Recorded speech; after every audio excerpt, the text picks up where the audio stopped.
Fact. This is a true Poe fact. So a couple years ago, I went to the Westminster Burial Ground in Baltimore, and it was like February, and they were closed because it was 40 degrees, less than that.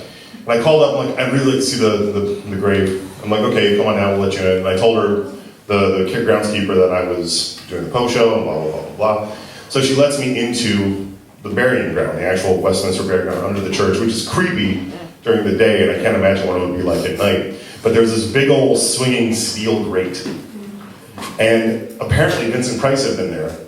And he said that was his favorite sound in the world, was this big swinging grate. And I can't replicate it, but it was like, oh, true Poe fact involving me, which is important. All right, next up, we have Hand Up the Ass Productions. Love that name. It's a puppet troupe that has performed in the annual Puppet Slam for 2 years running.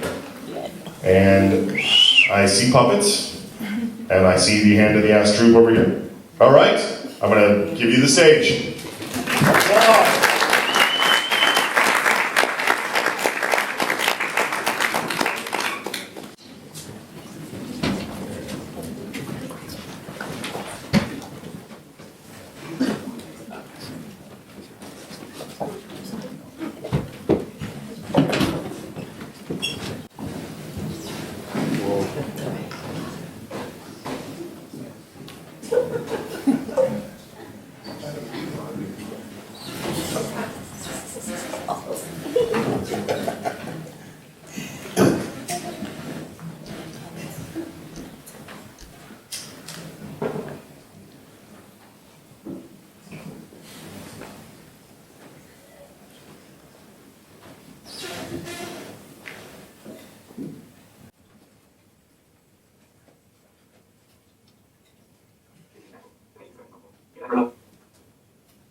Cabbage Patch really figured that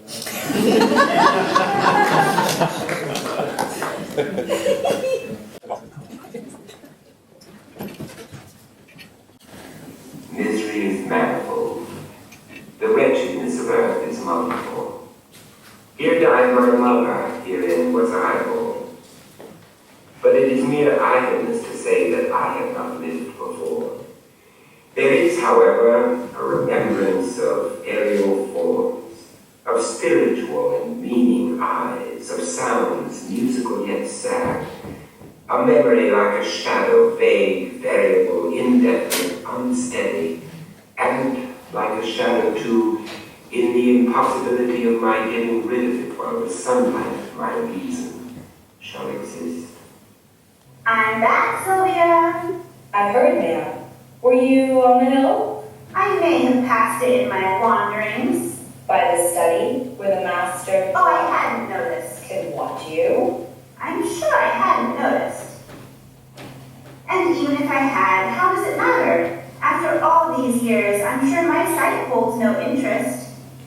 Berenice and I were cousins, and we grew up together in my paternal halls. Yet differently we grew, I ill-adult, buried in gloom, she roaming carelessly through life with no thought of the shadows in her path, or the silent flight of the raven-winged hours. It's quite unpleasant to be interrupted.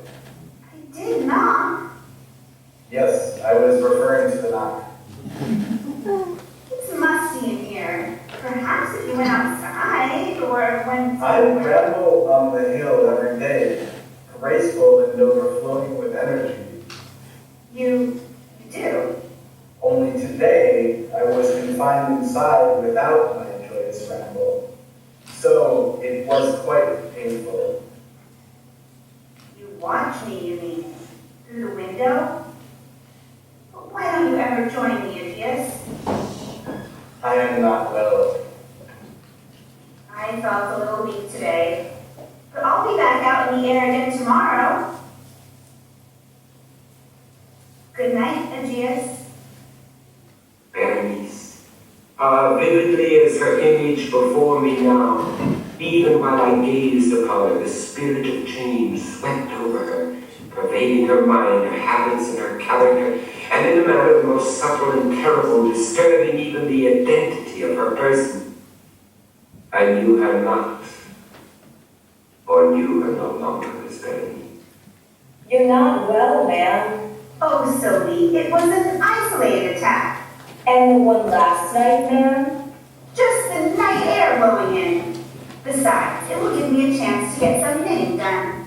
In the meantime, my own disease then grew rapidly upon me, and assumed finally a monomaniac character of a novel and extraordinary form, and at length obtaining over me the most incomprehensible ascendancy.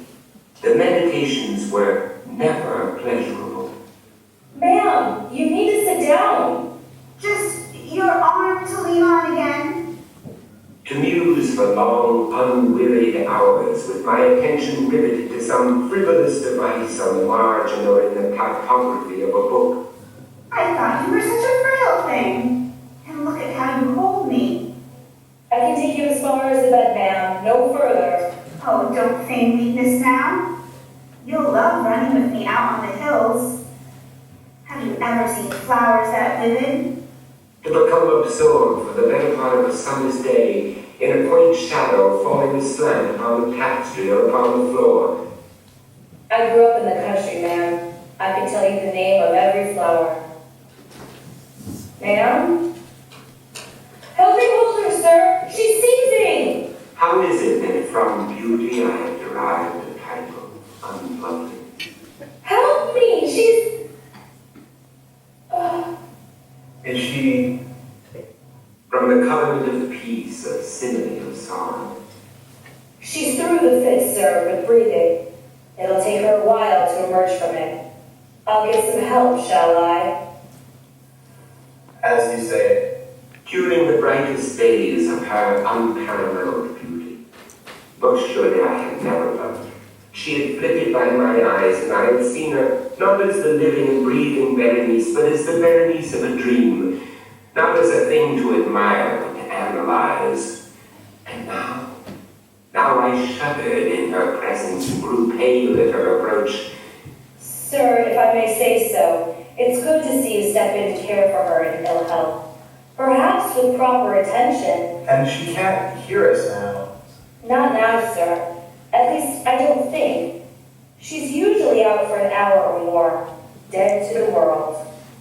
I've admired her for a long time, and now... It must be hard to see her like this, sir. Those strange blotches on her face. The doctor thinks she could recover.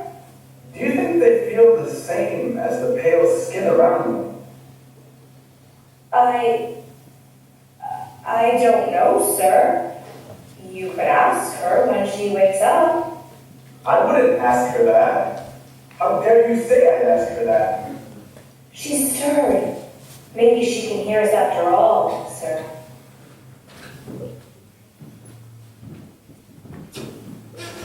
I sat as I thought alone in the inner apartment of the library. But uplifting my eyes, I saw that Berenice stood before me. An icy chill ran through my frame. A sense of insufferable anxiety oppressed me. Alas, its emaciation was excessive. The eyes were lightless and lusterless and seemingly pupilless, and I shrank involuntarily from their glassy stare to the contemplation of the thin and shrunken lips.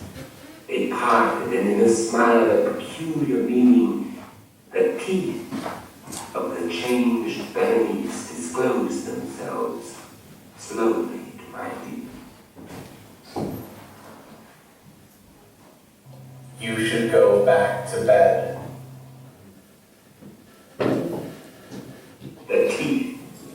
The teeth, they were here and there and everywhere, and visibly and palpably before me. Long, narrow, and excessively white, not a speck on their surface, not a shade on their enamel, not an indenture in their edges. I coveted them so madly, I felt that their possession could alone ever restore me to peace. In the multiplied objects of the external world, I had no thoughts but for the teeth and the evening closed in upon us, and the day again dawned in the mists of a second night were now gathering around. The grave was ready for its tenant.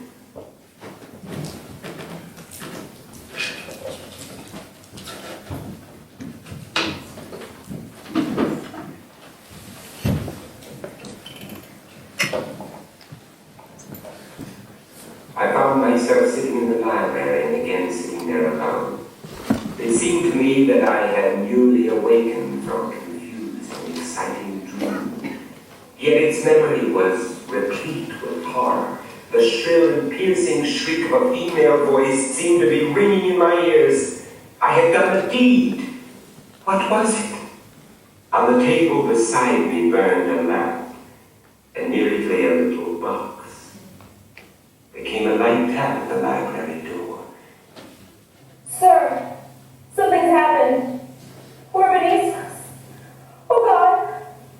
Violated grave, disfigured body enshrouded, yet still breathing, still palpitating, still alive. Your clothes. There's blood all over your clothes. Oh God. Is there blood on your hands? What did you put in the box? With a shriek, I bounded to the table and grasped the box that lay upon it, but I could not force it open. And in my tremor, it slipped from my hands and fell heavily and burst into pieces, and from it, with a rattling sound, there rolled out 32 small, white and ivory-looking substances that were scattered to and fro about the floor. Berenice. Performs melancholy solo piano music under her own name and spins Exotica records around town as DJ.